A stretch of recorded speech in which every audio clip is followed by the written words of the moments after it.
चलो ठीक है। तो यहाँ पर आपके पास नेक्स्ट क्वेश्चन बोलता है कि आपके पास एक स्पेरिकल कंडक्टर है जिसका बेटा रेडियस आपको प्रोवाइडेड है 12 सेंटीमीटर का इसका रेडियस है, ठीक है। और इसके पास ना बेटा चार्ज है जो कि है 1.6 इंटू 10 टू दी पावर आपका -7 कूलम का यहाँ इसमें चार्ज रखा हुआ है, ठीक है। और ये जो चार्ज है वो आपका पूरा यूनिफॉर्मली जो है बेटा उसकी सरफेस पे फैला हुआ है। तो आपको ना इलेक्ट्रिक फील्ड की वैल्यू बेटा कैलकुलेट करके देनी है, ठीक है। किसकी वैल्यू? इलेक्ट्रिक फील्ड की इनसाइड द बेटा स्पेयर, जस्ट आउटसाइड द बेटा स्पेयर, और एक पॉइंट पर जहां पर आपका जो पॉइंट है वो बेटा आपके सेंटर ऑफ द स्पेयर से 18 सेंटीमीटर की दूरी पर है। इन 3 पॉइंट पर बेटा इलेक्ट्रिक फील्ड की वैल्यू आपको कैलकुलेट करके देनी है, ठीक है। स्टार्ट करते हैं। तो सबसे पहले बेटा आपके पास जो इलेक्ट्रिक फील्ड हमें कैलकुलेट करनी है वो है बेटा आपका इनसाइड, ठीक है, इनसाइड वाला।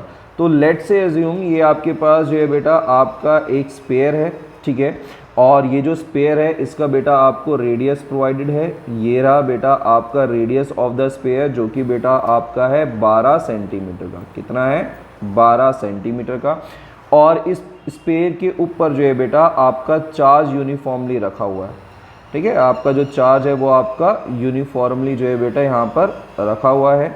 और ये जो चार्ज है इसका जो मैग्नीट्यूड है वो आप लोग जानते हैं कितना है, 1.6 into 10 to the power -7 coulomb की वैल्यू प्रोवाइडेड है। बेटा inside a spherical shell, inside a बेटा कंडक्टर, इलेक्ट्रिक फील्ड आपके पास कैसी रहती है? 0। इलेक्ट्रिक फील्ड की वैल्यू कैसी रहती है बेटा? 0। ये हम लोगों ने प्रॉपरली प्रूव करा है बाय यूजिंग आपके पास गॉस थ्योरम। नहीं है यार तो दोबारा से कर देते हैं। लेट हम लोग बेटा ये बनाते हैं आपके पास गॉसियन सरफेस। ये जो है बेटा मैं डॉटेड लाइन से जो बना रहा हूँ this is the Gaussian surface. तो अकॉर्डिंग टू द बेटा आपका गॉस थ्योरम, गॉस थ्योरम क्या बोलता है कि आपके पास जो फ्लक्स है उसकी जो वैल्यू होती है वो किसके बराबर होती है? चार्ज कंटेन इनसाइड द बेटा गॉसियन सरफेस डिवाइडेड बाय बेटा आपका एप्सिलॉन नॉट। अब ये जो गॉसियन सरफेस आप लोगों ने बनाई है, ये जो आप लोगों ने गॉसियन सरफेस बनाई है, इस गॉसियन सरफेस के अंदर तो कोई चार्ज मौजूद ही नहीं है। इवन सरफेस तक भी अगर आप बनाओगे तो कोई चार्ज मौजूद होगा नहीं। तो देयरफॉर बेटा फ्लक्स की वैल्यू कितनी आएगी बेटा आपके पास? 0। और जब फ्लक्स 0 है तो इलेक्ट्रिक फील्ड भी कैसी होगी बेटा आपके पास? 0 हो जाएगी। इलेक्ट्रिक फील्ड कैसी हो जाएगी? 0, ठीक है। नेक्स्ट अगर हम चलते हैं और वो है बेटा आपके पास उसकी जस्ट आउटसाइड कह सकते हैं, बिल्कुल बाहर है ना, जिसको हम लोग कह देते हैं ऑन द सरफेस भी कह देते हैं, ऑन द सरफेस भी कह देते हैं, और जस्ट आउटसाइड द बेटा आपका स्पेयर, ठीक है। तो सेकंड वाला जो पार्ट है इसमें आ जाओ। तो सेकंड वाले पार्ट के लिए बेटा फिर से वही चीज़ आपके पास ये है आपका स्पेयर, और इस स्पेयर के लिए बेटा इसमें रेडियस प्रोवाइडेड था। कितना था आपके पास रेडियस? आपका 12 सेंटीमीटर का रेडियस था, ठीक है। 12 सेंटीमीटर का रेडियस, ये है आपके पास 12 सेंटीमीटर का रेडियस। और यहाँ पर आपके पास जो सरफेस है, सरफेस पर चार्ज था 1.6 into 10 to the power -7 coulomb का। तो आपको इलेक्ट्रिक फील्ड की वैल्यू कैलकुलेट करनी है जस्ट आउटसाइड द बेटा सरफेस, ठीक है। तो सिंपल फॉर्मूला लगाओगे जो कि हो जाएगा E इक्वल्स टू हो जाएगा आपका 1/4 पाई आपका एप्सिलॉन नॉट आपका Q ओवर R स्क्वायर। वही आपके पास 1/4 पाई एप्सिलॉन नॉट की जो वैल्यू निकल के आएगी वो आपके पास कितनी है बेटा? 9 इंटू 10 टू दी पावर 9। रखते जाओ सारी वैल्यूज़, ये हो जाएगा 9 into 10 to the power 9 multiply by charge. Charge की वैल्यू कितनी है यहाँ पर आपके पास? 1.6 into 10 to the power -7 divided by बेटा आपका डिस्टेंस कितना है? 12 सेंटीमीटर। तो डैट मीन्स कितना हो जाएगा? 0.12 का स्क्वायर, ठीक है। आप लोग सॉल्व करोगे, आपके पास जो बेटा वैल्यू है वो निकल के आ जाएगी न्यूटन पर कूलम के अंदर, ठीक है। सॉल्व करके आपके पास जो वैल्यू है वो निकल के आ जाएगी न्यूटन पर कूलम में। ये कहाँ पर है? ये है बेटा आपके पास जस्ट आउटसाइड द बेटा आपका स्पेयर। जो आपका सी पार्ट है, सी पार्ट क्या बताता है कि भाई अब आपके पास ये जो स्पेयर है, इस स्पेयर के सेंटर से, इस स्पेयर के सेंटर से एक पॉइंट जा रहा है जो कि बेटा आपका 18 सेंटीमीटर की दूरी पर है। गैस पॉइंट जा रहा है जो कि आपका सेंटर, इस स्पेयर के सेंटर से 18 सेंटीमीटर की दूरी पर है।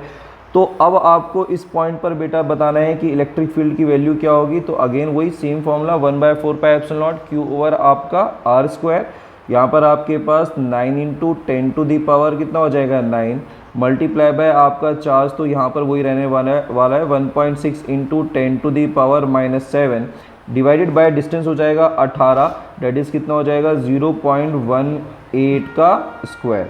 फिर अगेन फाइनल आंसर बेटा आपका निकल के आएगा न्यूटन पर कूलम के अंदर। देखो इसमें जो की कॉन्सेप्ट है ना बेटा आपके पास, जो मेन इसके अंदर जो कॉन्सेप्ट आपका लगता है, ये समझो जिस कॉन्सेप्ट के लिए क्वेश्चन बना हुआ है या समझाने के लिए बना हुआ है, वो कॉन्सेप्ट ये है बेटा, अगर आपके पास कोई भी एक चार्ज्ड शेल होता है या स्पेयर होता है, वो जो चार्ज शेल या फिर स्पेयर है वो एक पॉइंट चार्ज की तरह एक्ट करता है, ठीक है।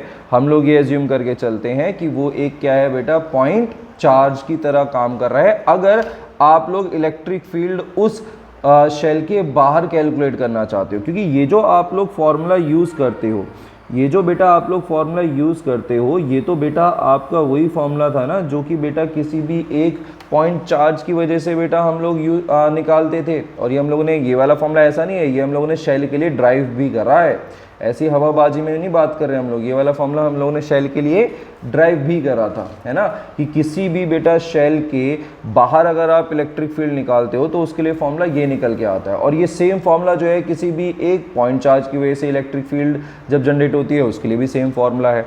तो डेट मीन्स बेटा जो कॉन्सेप्ट इसके अंदर ये काम करता है वो यही करता है कि कोई भी अगर आपके पास एक चार्ज शेल है तो वो चार्ज शेल जो है आपका एक पॉइंट चार्ज की तरह ही काम करता है। जितना मैग्नीट्यूड ऑफ इलेक्ट्रिक फील्ड एक पॉइंट चार्ज जो है बेटा जनरेट करेगा, उतने ही मैग्नीट्यूड ऑफ इलेक्ट्रिक फील्ड आपका वो शेल भी जो है बेटा काम बना के देता है। हाँ, इलेक्ट्रिक फील्ड इनसाइड द बेटा आपका चार्ज शेल वो आपका हमेशा क्या रहेगा बेटा, जीरो। अच्छा, इलेक्ट्रिक फील्ड आपके पास जीरो रहती है, बट आपके पास जो इलेक्ट्रिक पोटेंशियल होता है वो आपका कैसा रहता है, कांस्टेंट। हमेशा बेटा कोई भी अगर आपके पास जो चार्ज शेल होगा, उस चार्ज शेल में इलेक्ट्रिक फील्ड जो है बेटा आपके पास जीरो होगी और इलेक्ट्रिक पोटेंशियल कैसा होगा बेटा आपके पास, कांस्टेंट होगा। आई होप क्लियर होगा, बहुत बढ़िया।